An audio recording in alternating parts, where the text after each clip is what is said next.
30 kurang lebih, tambah yang anak semester 5 gabung ada beberapa juga, Bu. Oh gitu. Kalau Ketua di grup kelasnya semuanya 37, Bu. 37 semuanya di grup, Bu. 36, Bu. 36. 37 itu tambah Ibu. Oh iya, iya. 6 ya. Ketua kelasnya siapa? Mayang, Bu. Mayang ya. Masih 26 yang hadir.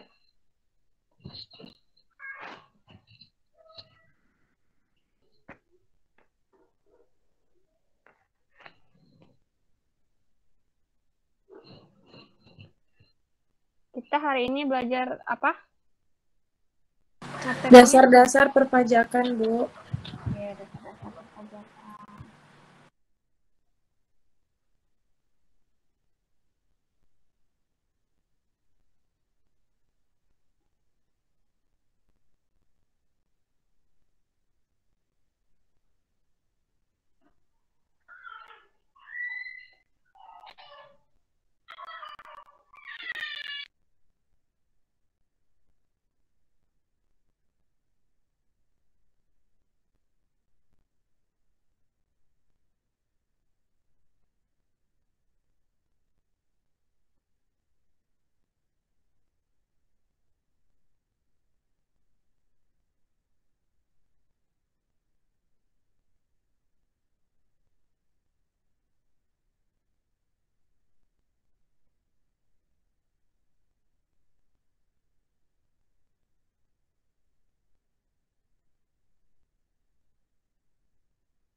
Oke, langsung saja Ibu izin share PPT ya.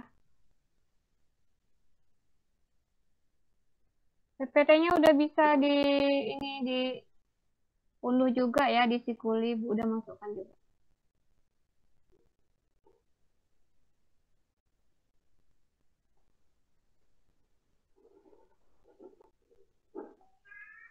Oke.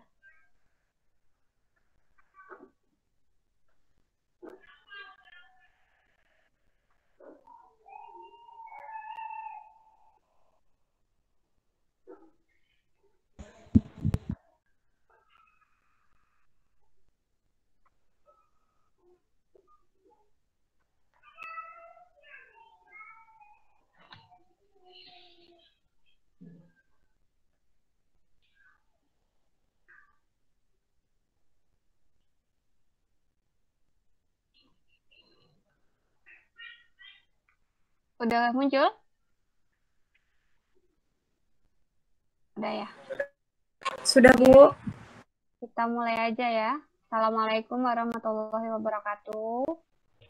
Waalaikumsalam warahmatullahi wabarakatuh. Hari ini kita akan membahas mengenai dasar-dasar perpajakan. Itu apa saja yang akan kita bahas, yaitu antara lain definisi dan fungsi pajak. Kemudian kita akan bahas teori pajak, teori yang melandasi tentang pajak, kemudian jenis pajak, kemudian tata cara pemungutan pajak, kemudian timbul dan berakhirnya hukum pajak dan tarif pajak. Oke, yang pertama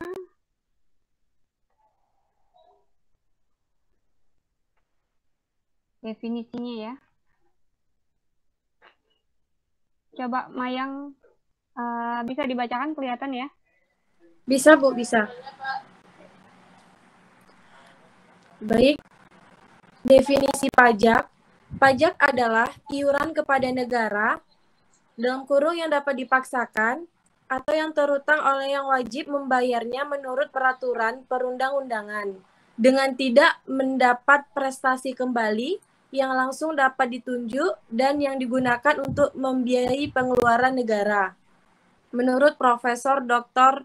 Andriani, pajak adalah iuran rakyat kepada kas negara berdasarkan undang-undang atau yang dapat dipaksakan dengan tidak mendapat jasa, timbal, atau kontroprestasi yang langsung dapat ditunjukkan dan yang digunakan untuk membayar pengeluaran negara. Menurut Profesor Dr. Rahmat Soemitro. Oke, terima kasih Mayang. Jadi kalau yang kalian ketahui tentang pajak itu apa? Kalau di luar definisi pajak yang udah dibacakan itu. Iuran wajib, Bu. Iuran wajib ya, dari masyarakat ke negara ya. Ada lagi? Itu aja.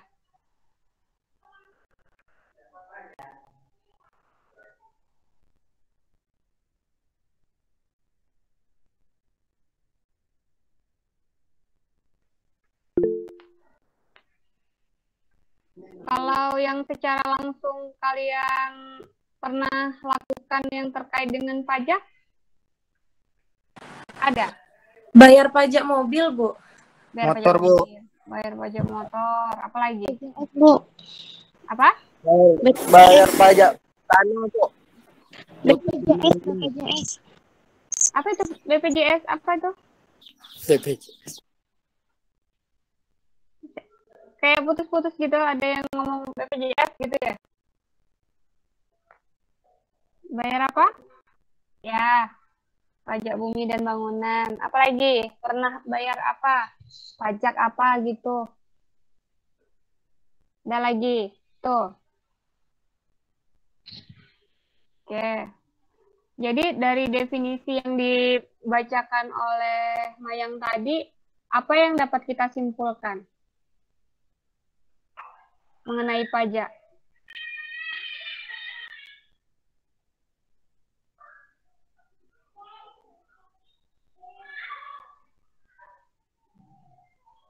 Pajak itu adalah iuran. Kemudian iuran pada negara berdasarkan undang-undang, Bu. Berdasarkan undang-undang, pajak itu adalah iuran wajib warga negara kepada negara. Terus berdasarkan undang-undang, terus apa lagi? Terus tidak mendapatkan jasa timbal baliknya, Bu. Iya, nggak mendapatkan jasa timbal balik. Terus Digunakan untuk membayar rumah tangga negara. ya digunakan untuk membiayai rumah tangga negara. Apa maksudnya yang tidak dapat timbal balik secara langsung itu apa? Maksudnya apa? Tidak dapat mendapatkan prestasi kembali atau tidak mendapatkan jasa timbal balik yang langsung. Maksudnya apa itu?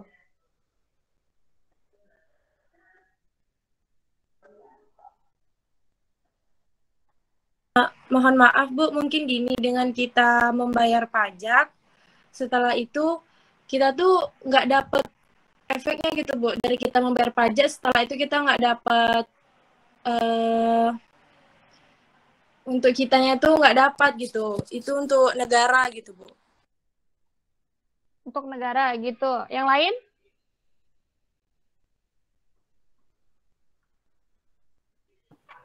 Bu, kalau setahu saya, misalnya kita membayar pajak bumi dan bangunan, kita dapat timbal baliknya, kita bisa menikmati infrastruktur maupun jalan atau gedung-gedung daerah yang sudah dibangun oleh APBD dari negara.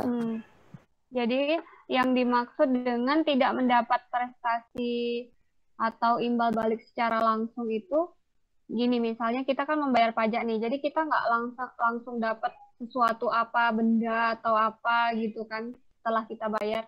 Tapi kita dapat menerima manfaat secara tidak langsung gitu. Jadi secara tidak langsungnya seperti yang Andre bilang tadi ya, kita dapat menikmati fasilitas yang udah disediakan oleh negara. Apa saja contohnya? Jalan tol, Bu. Ya, jalan tol. Terus? Rumah sakit, gedung pemerintahan gitu ya. Pokoknya yang punya negara gitu ya. Ya. Kalau untuk di bidang pendidikan ada nggak? Nah, beasiswa kayak gitu contohnya. Kayak dana BOS kayak gitu ya. Nah, Jadi banyak banyak kegunaan yang bersumber dari uang pajak ya. Jadi kita bayar pajak itu kita nggak dapat suatu benda ataupun dapat balasan secara langsung, tapi kita dapat rasakan secara tidak langsung ya. Bahkan yang belum bayar pajak pun dapat menikmati fasilitas yang disediakan oleh negara. Kalian udah ada yang punya NPWP belum? Belum, Bu. Belum ada ya.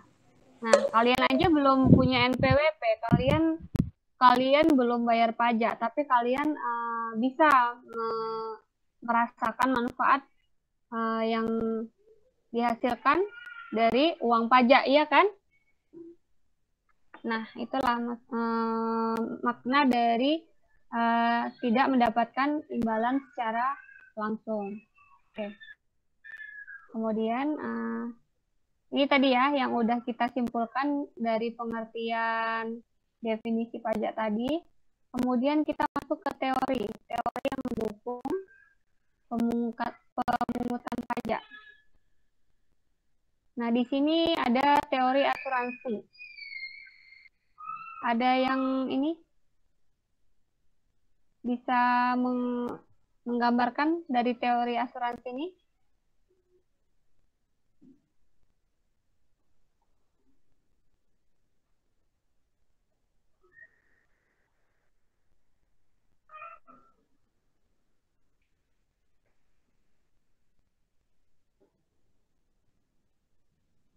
Ada yang tahu maksud dari teori asuransi ini? Ini teori yang mendukung pemungutan pajak.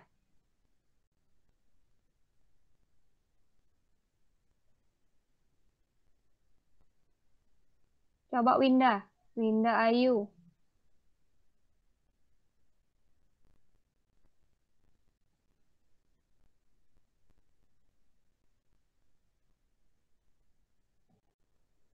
Dengar suara Ibu Winda?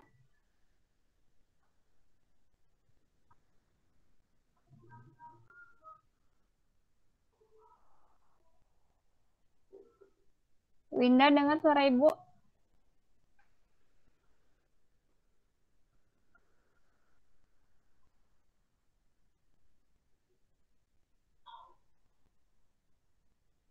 Yang lain dengar suara Ibu? Dengar, Bu. Oh, dengar. Winda dengar suara Ibu? Winda kayaknya nggak dengar ya. Coba Nur Aprila.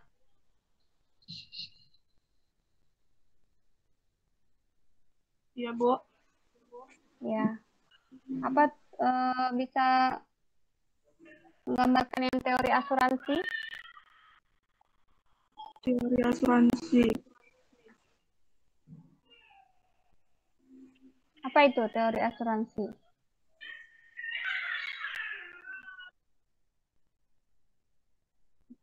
Teori asuransi itu negara melindungi keselamatan jiwa, harta benda, dan hak-hak rakyatnya.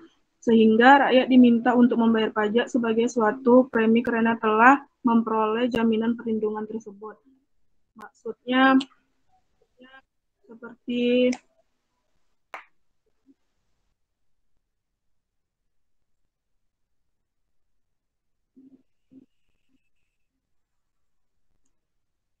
kita membayar pajak, Bu,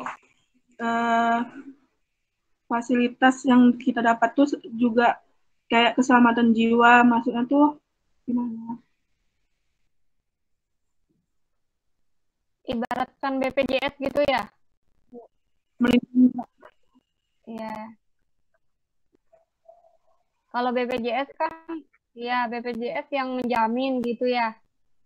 Kalau di pajak ini negara yang menjamin keselamatan rakyatnya gitu ya.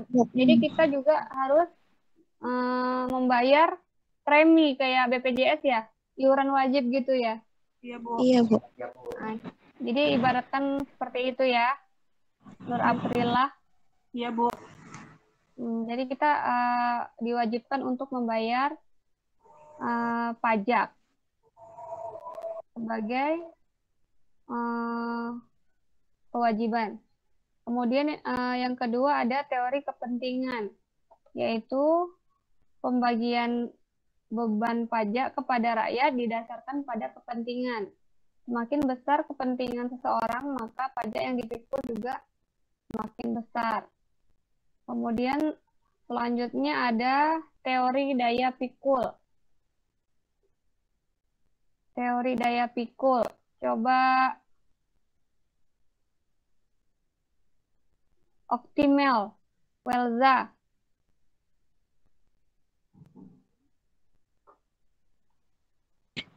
Halo, suara aja, Bu. Ya, dengar.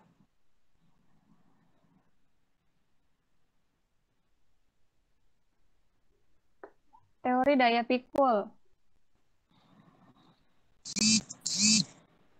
Ini langsung contohnya, Bu. Halo? Iya, bacakan dulu, Opti. Teori daya pikul itu apa? Pertama, teori daya pikul. Beban pajak untuk semua orang harus sama beratnya. Artinya, ini sesuai dengan daya pikul masing-masing orang. Dilihat dua pendekatan unsur objektif dan unsur subjektif. Maksudnya apa itu? Oke.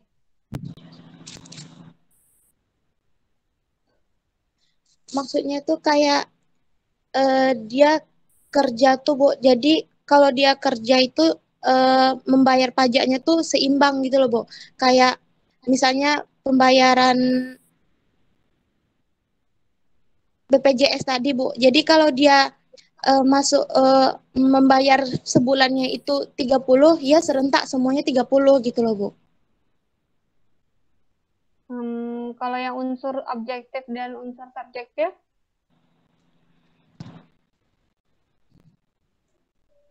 Objektif.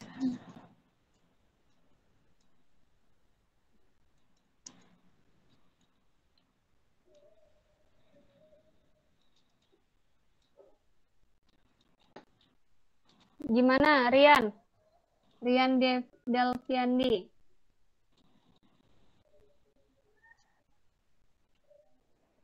Gimana tuh? Teori daya pikul. Maksudnya gimana?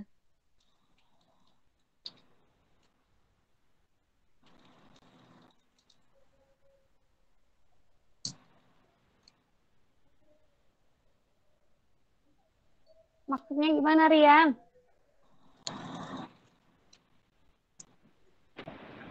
Nggak tahu. Kalau unsur subjektif tuh yang dikarenakan kesalahan pribadi nggak usah, Bu. Sedangkan objektif tuh tentang umum. Gitu. Ya, Ibu tanya dulu teman yang lain ya, pendapat teman yang lain. Hardi, gimana Hardi? Kalau objektif, Bu, sesuai pemungutan pajaknya sesuai dengan besar penghasilannya, Bu. Kalau subjektifnya saya kurang tahu, Bu. Kalau Maya Sarimunte.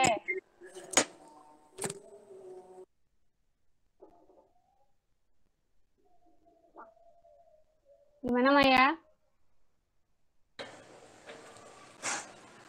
Ya, Bu. Gimana? Kalau subjektif itu dari masing-masing warga untuk melihat besar kebutuhan materialnya, Bu. Seumpamanya seperti ini. Ada kalangan artis yang memiliki kebutuhan materialnya besar, maka daya pikul pajaknya juga terbilang besar gitu, Bu. Tapi kalau dari masyarakat awam seperti kita menengah ke bawah, kebutuhan material kita seperti apa, maka pajak kita pun sesuai dengan daya yang kita butuhkan, Bu, gitu, Bu. Kalau pemahaman Maya, Bu. Kalau Mayang?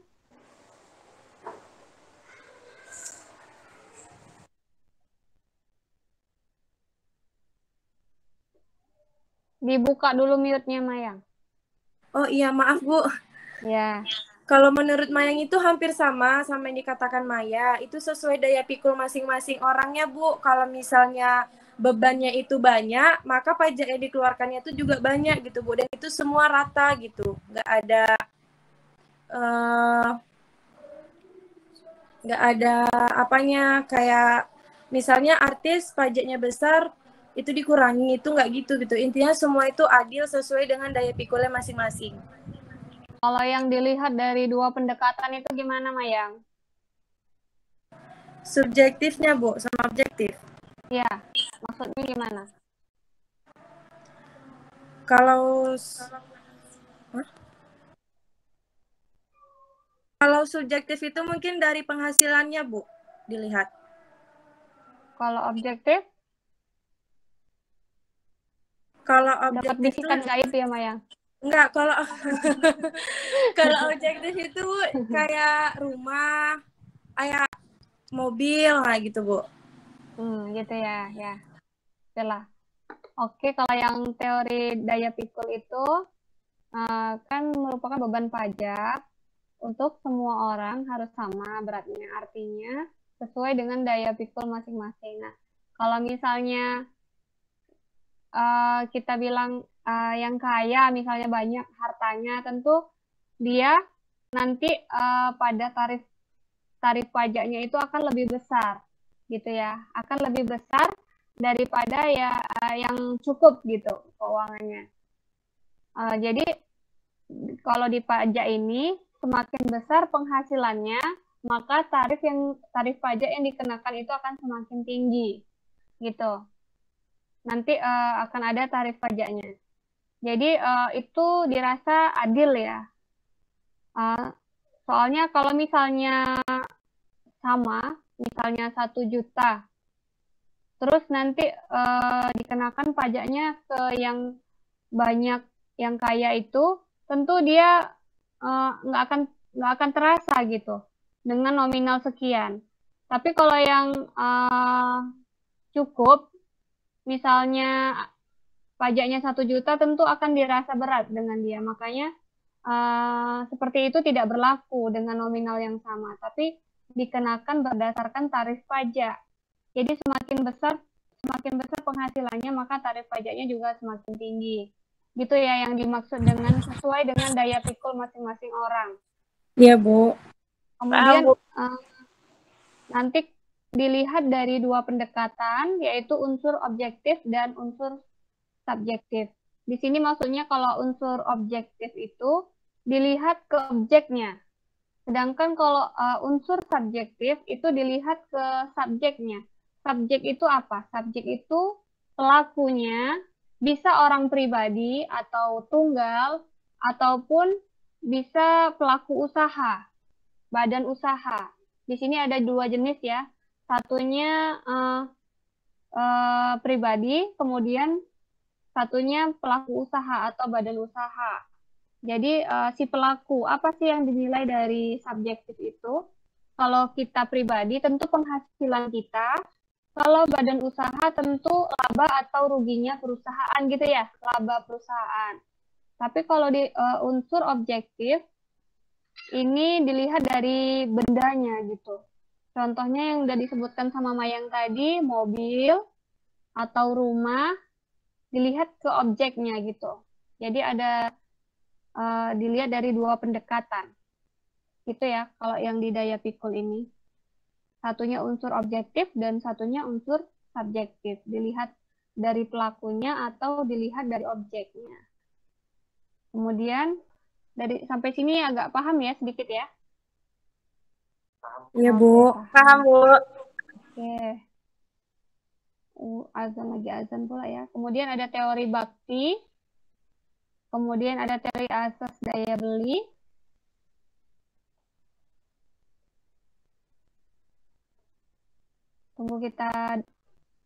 Tunggu suara azan selesai dulu ya.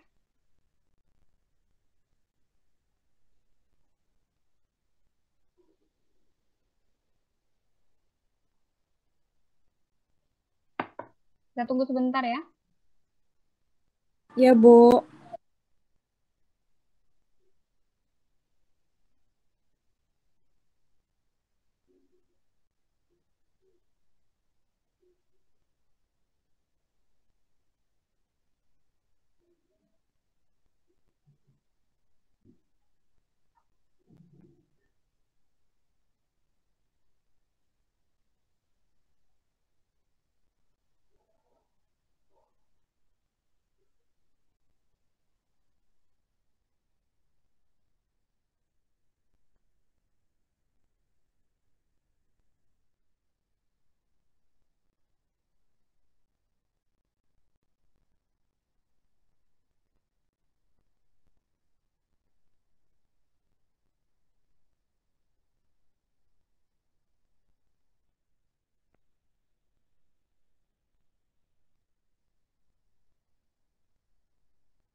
Oke, kita lanjut sedikit lagi ya. Oke, kita Iya. masuk ke jenis-jenis pajak. Menurut golongannya ini ada 2, terdiri atas pajak langsung dan pajak tidak langsung. Ada yang udah pernah dengar nggak pajak langsung dan pajak tidak langsung tuh yang seperti apa dan apa contohnya? Pernah, Bu. Ya, Ibu, suara ibu keluar kali. gimana? Suaranya nggak jelas, Bu. Nggak jelas suaranya. Yang lain nggak jelas juga? Jelas, Bu. Jelas, Bu. Oke. Ada yang bisa menjelaskan yang pajak langsung dan pajak tidak langsung dan contohnya? Ya, Bu. Ayo, siapa? Ya, siapa? Hardi. Iya, Bu. Pajak Ya. pajak langsung itu dibebankan kepada wajib pajak yang harus dibayarkan secara pribadi atau langsung dan tidak bisa diwakilkan oleh pihak lain. Sementara untuk pajak tidak langsung itu proses pembayarannya dapat dibebankan dari pihak lain. Seperti contohnya pajak langsung. Pajak langsung contohnya seperti pajak penghasilan PPH, pajak bumi, PBB, dan pajak kendaraan bermotor. Sedangkan untuk pajak tidak langsung seperti pajak bea masuk, pajak ekspor, dan pertambahan nilai, Bu. Ya, benar ya, Hardi. Jadi kalau pajak langsung itu pajak yang bisa dikenakan secara langsung ya. Bisa ditanggung oleh kita sendiri. Contohnya misalnya kita karyawan. Misalnya kita karyawan berpenghasilan, kemudian kita langsung membayarkan sendiri pajak kita kepada kantor pajak. Sedangkan yang pajak tidak langsung itu, contohnya tadi seperti PPN. Kalau PPN itu siapa yang menanggung pajaknya? Pajak pertambahan nilai. Kira-kira siapa ya? Seperti perusahaan, Bu. Iya, benar ya, Bu. Yang lain, kalau PPN itu siapa yang menanggung pajaknya? Pembeli, Bu. Misalnya kita membeli suatu barang di toko, maka PPN-nya masuk ke kita, Bu. Berarti siapa yang menanggung PPN-nya? Pembelinya, Bu. Berarti yang menanggung konsumennya atau perusahaannya? Konsumen, Bu. Contohnya kita belanja ke mall gitu ya, beli baju, beli KFC, beli McD. Ya, biasanya berapa persen PPN-nya? 10%, Bu. Iya. Beda-beda, Bu. Iya, beda-beda. Berbeda-beda, Bu. Ya, biasanya 10% ya, biasanya. Jadi yang menanggung pajaknya tuh ya kita, pembeli atau konsumen yang pemakai, gitu ya. Nah, itulah dia pajak langsung dan contoh dari pajak tidak langsung. Terus ada lagi pajak subjektif dan pajak objektif. Ayo, siapa yang mengulang? Mengulang lagi. Saya, Bu. Ya. Pajak subjektif adalah pajak yang diambil berdasarkan kondisi dan kemampuan individu atau badan usaha yang bersangkutan. Contohnya seperti pajak penghasilan dan pajak kekayaan. Sedangkan pajak objektif, pajak yang diambil berdasarkan kondisi objek saja. Contohnya seperti pajak impor, pajak kendaraan bermotor, PPN, bea materai, serta bea masuk. Oke. Terus kalau yang pajak objektif itu kan kalau pengertiannya kan kayak gini kan. Pajak yang pengenaannya memperhatikan objeknya, baik berupa benda, keadaan, perbuatan, atau peristiwa yang mengakibatkan timbulnya kewajiban membayar pajak. Nah, di sini ada keterangan tanpa memperhatikan keadaan pribadi subjek pajak maupun tempat tinggal. Ini maksudnya gimana tuh, Ika? Atau yang lain, teman-teman yang lain? Tanpa memperhatikan keadaan pribadi subjek pajak maupun tempat tinggal. tanpa Contohnya gimana tuh? Gue izin menjawab, Bu. Ya, Contohnya itu tanpa memperhatikan tempat tinggal sebagai subjeknya itu seperti kita punya kendaraan bermotor gitu kan, Bu. Dia tuh kita tidak melihat bagaimana tempat tinggalnya karena kita wajib pajak dari kendaraan bermotor itu. Kalau kita tidak punya tempat tinggal pun kita harus wajib membayar pajak motor kita.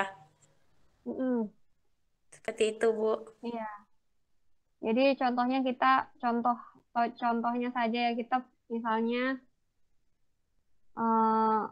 punya kendaraan, misalnya mobil lah ya, mobil Fortuner gitu atau Pajero kayak gitu. Jadi kita harus membayarkan pajak sesuai dengan tarifnya.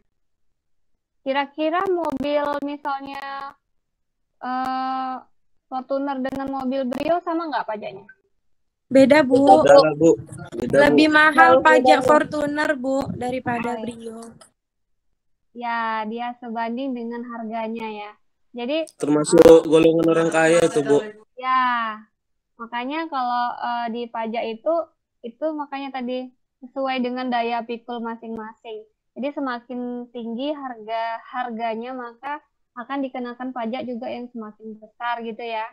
Makanya kalau misalnya kita punya kendaraan seperti itu, dibilang tidak memperhatikan keadaan pribadi si wajib pajak maupun tempat tinggal. Nggak mau tahu, mau yang si pemiliknya itu nggak punya uang ataupun tempat tinggal ataupun gimana ya, tetap harus dibayarkan sesuai dengan tarifnya gitu ya.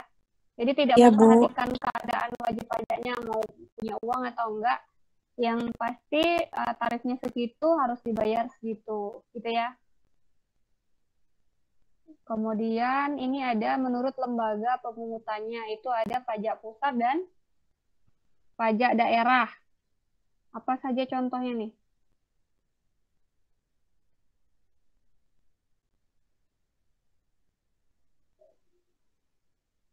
Siapa yang mau jawab? Pajak pusat dan pajak daerah. Saya, Bu. Ya. Pajak pusat itu pajak yang dipungut oleh negara. Seperti pajak yang dipungut oleh Direktur Jenderal Pajak. Contohnya tuh pajak penghasilan, pajak bumi dan bangunan, terus bea matrai, dan bea lelang. Terus ada juga pajak yang dipungut Direktur Jenderal Bea Cukai seperti bea masuk, pajak ekspor, pajak pertambahan nilai. Kalau pajak daerah? Kalau pajak daerah tuh pajak yang dipungut oleh daerah-daerah seperti provinsi, kabupaten. Terus contohnya tuh seperti pajak pengambilan dan pemanfaatan air bawah tanah, terus pajak hotel, pajak restoran, pajak hiburan, pajak penerangan jalan. Kalau parkir masuk ke mana? Di sub, Bu. Pajak daerah tuh, Bu. Pajak daerah ya. Kalau reklame yang iklan-iklan di jalan-jalan itu? Pajak daerah. Pajak daerah tuh, Bu. Itu ada pajaknya nggak tuh yang reklame? Ada, Bu. Ada, Bu. Pajak, ya ada ya. Apa lagi? Plat motor masuk juga tuh, Bu, pajak daerah. Ya, per motor. Balik nama? Biaya Ya. balik nama motor? Ya, masuk tuh, Bu, pajak daerah. Pajak daerah ya. Oke. Kemudian, nah ini ada tata cara pemungutan pajak di sini. Ada 3.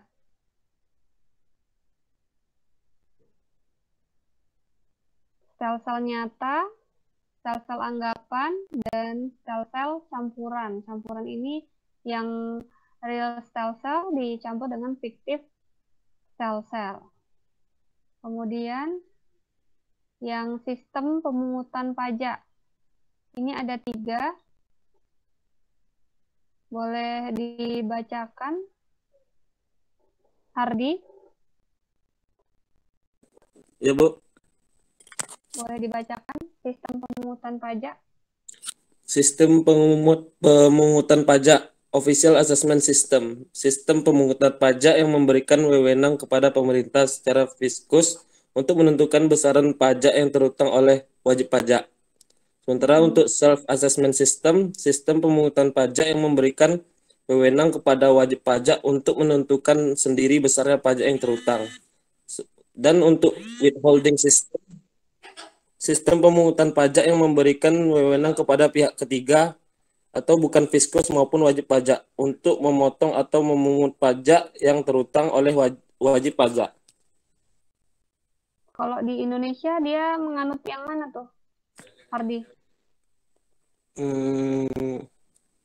Kayaknya yang Official Assessment System, Bu, yang memberikan wewenang kepada pemerintah untuk menentukan besaran pajak yang terutang oleh wajib pajak. Pemerintah yang menentukan. Kalau yang lain, teman-teman yang lain? Iya, Bu. Pemerintah yang menentukan, Bu. Buat teman-teman yang lain?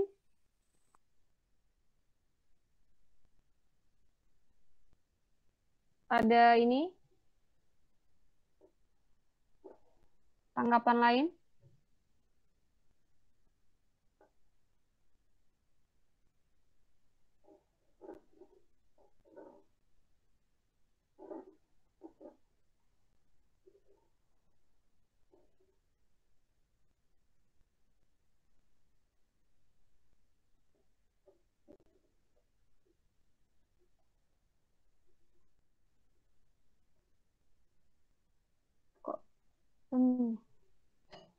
Anifa, coba. Anifa. Ya, Bu. Ya, Bu. Menurut Anifa yang mana? Ya. Kalau menurut Anifa gimana?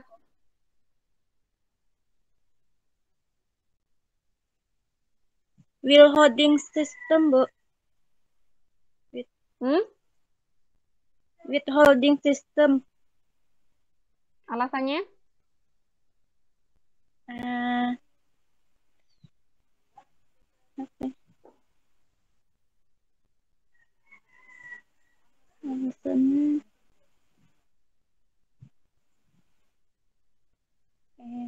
tahu. Pilih-pilih aja gitu. Kalau Helmi?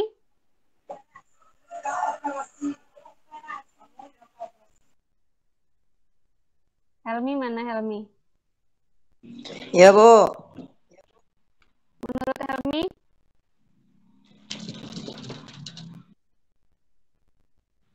Kurang tahu, Bu. Kurang tahu. Nadia, mana Nadia Pratiwi? Iya, Bu. Menurut Nadia? Kalau menurut Nadia, Indonesia tuh memakai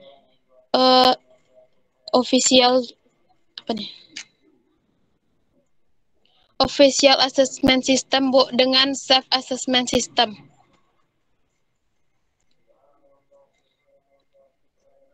Dua-duanya? Iya, Bu. Kenapa nggak tiga-tiganya?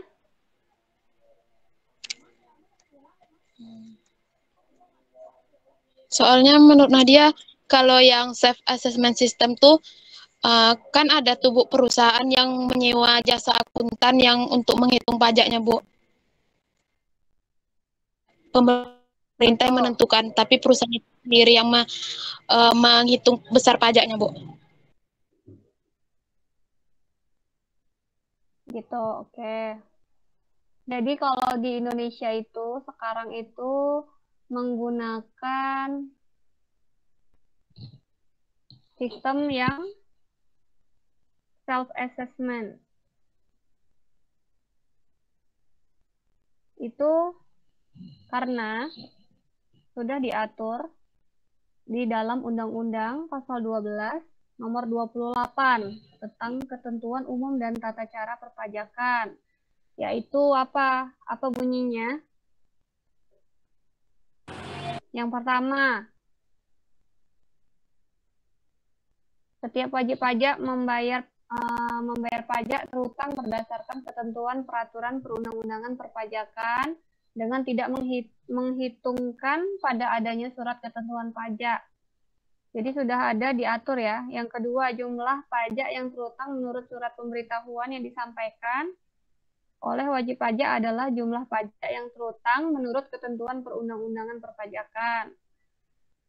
Yang ketiga, apabila Direktur Jenderal Pajak mendapatkan bukti bahwa jumlah pajak yang terutang menurut surat pemberitahuan sebagaimana dimaksud tidak benar, maka Dirjen Pajak menetapkan jumlah pajak terhutang. Jadi di sini tuh wajib pajak diberikan kepercayaan untuk memperhitungkan sendiri pajak yang terutang dan kemudian menyetor sendiri dan melaporkannya sendiri ke kantor pajak di tempat ia terdaftar. Jadi memang tarifnya itu sudah ditentukan oleh pemerintah, namun untuk penghitungannya dan penyetorannya dan pelaporannya itu dilakukan sendiri oleh si wajib pajak gitu ya. Ya, Bu. Karena udah diatur di dalam undang-undang, jangan sampai salah lagi ya untuk pengetahuannya. Kemudian mana tadi nih berarti di antara tiga yang dipakai diterapkan di Indonesia? Yang self-assessment system, Bu. Jadi wajib pajak itu menghitung sendiri, melaporkan sendiri, menyetor sendiri, kayak kesadaran diri sendiri gitu, sadar pajak gitu. Jadi nggak pemerintah yang minta-minta gitu enggak, tapi kita sendiri yang menyetorkan sendiri, melaporkan sendiri. Nanti kalau misalnya ada denda atau apa, atau ada kesalahan dalam perhitungan, nanti di mereka ada sanksinya gitu. Tapi memang kelemahannya ya masih banyak yang kurang sadar pajak ya jadinya. Seperti itu. Kemudian ini kapan timbul dan berakhirnya hukum pajak. Ini yang ada dua ajaran yang mengatur timbulnya hutang pajak. Yang pertama ajaran formil, yang kedua ajaran material. Di mana ajaran formil itu hutang pajak timbul dikarenakan dikeluarkannya surat ketetapan pajak oleh pemerintah. Ini yang menganut pada official assessment system. Kemudian yang kedua ini, ajaran material ini adalah hutang pajak yang timbul karena berlakunya undang-undang, seseorang dikenai pajak karena suatu keadaan maupun perbuatan. Kalau di kita, yang mana tuh yang kita anut?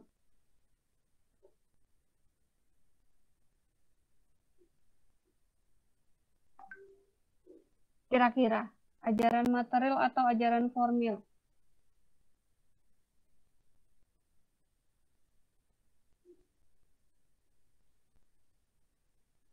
Yang bawah ya. Kan kita pakai yang self-assessment system nih ya.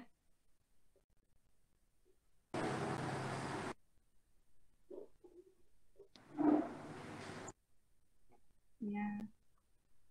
Sesuai Ya, Bu. dengan aturan undang-undang. Kemudian kapan berakhirnya hukum pajak itu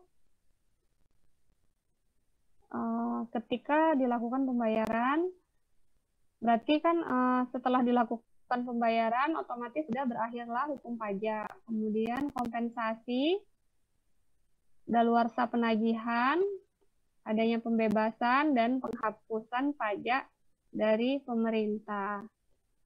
Sudah jam 12.31 ya? Iya, Bu. 12.31. Nah, ini ada tarif pajak. Kita memakai tarif yang progresif. Nah, ini tadi yang Ibu bilang tadi. Jadi, semakin besar pendapatan atau penghasilannya, maka tarifnya juga semakin besar. Semakin besar ya. Misalnya ini 50 juta, maka 5%. Nah, nanti 50 sampai 250 juta, 15% tarifnya.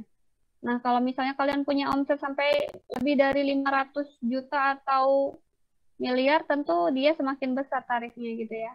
Dan tarif yang mempunyai NPWP dan tidak mempunyai NPWP ini juga beda. Lebih besar mana yang punya NPWP atau tidak punya NPWP? Yang tidak punya NPWP, Bu. Nah, jadi lebih untung kalau kita punya NPWP ya. Ya, Bu. Gitu.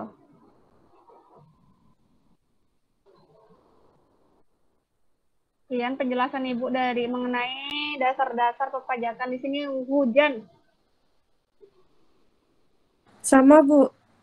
Ya, Bu. Sama, Bu. juga, Sini Bu. hujan juga, Bu. Enggak, Bu. Daerah Panam ya? Ya, Bu. Iya, Panam, Bu. Panam kota. Iya, Bu. Panam Iya, Delima, Bu. Bu. Iya, Panam Delima.